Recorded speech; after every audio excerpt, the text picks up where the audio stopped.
understanding in this country like never before, that we're on the edge of something where it's not going to be maintained. The world financial system is worse than anything, in my estimation, in the history of the world, because it's a global economy like never before. It's based on a single fiat currency, the dollar, like never before.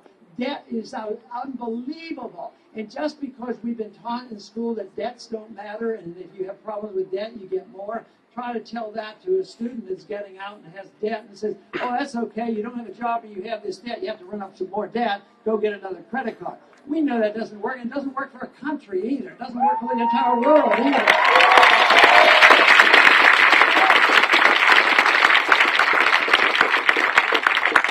Some people think the solution is only dealing with waste, fraud, and abuse. And that's sort of a pet peeve. If there's a vote on the House floor of cutting back waste and fraud, of course, I'm gonna vote for it. But that isn't the problem. Government by nature is wasteful and fraudulent and abusive.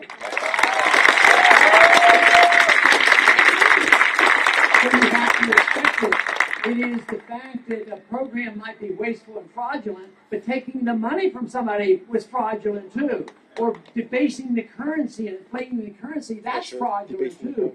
So it is, if you concentrate and say the program is okay, but we just need better bureaucrats in there, and better politicians to better manage it. It won't work. I've heard that too many times, and there's been too many bills passed. It doesn't do a thing. Even though in theory you can support it, but that isn't the issue. It's the issue of government. What should the role of government be? And that is the question we have to ask ourselves. The founders asked that question. They came with a conclusion. The solution isn't complex. It isn't 37 things that we can do. It's only one. The purpose of government should be to protect our liberties. That's it.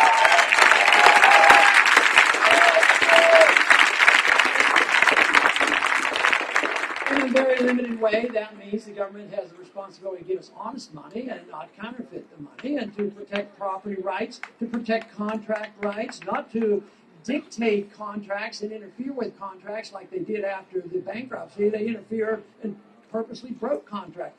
When the Depression hit, the contracts with the government and private industry with the promise to pay in gold, the government, the courts came along and said, oh, you don't have to. So they did exactly the opposite of what they're doing. And today they're supposed to protect our privacy, and they don't. They protect their secrecy. So we have to know what the role of government ought to be. It is to protect our liberties, which means that under our Constitution, that means you have a strong national defense. And I think that is good. But just buying more weapons when we don't need more weapons, how many more weapons do we need? We have more than everybody else put together, and nobody's going to invade us. You know, I don't think we need these more weapons. What we need is a wiser foreign policy, and one design where it's very limited in a republic, the protection of liberty, protecting the marketplace, protecting your right to run your life as you see fit, and a foreign policy which means friendship and trade with people. Believe me, under those circumstances, I think we would have the greatest chance for peace and prosperity. That should be our goal. Thank you very much.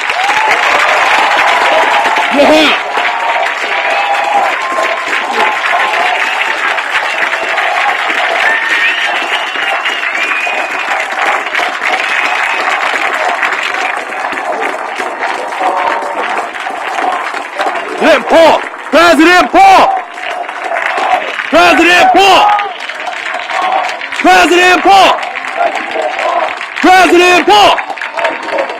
President Paul! President Paul!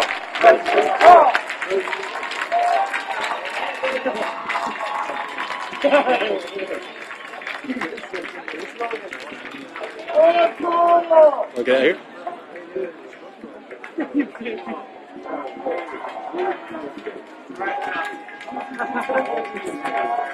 No, that's it. Take.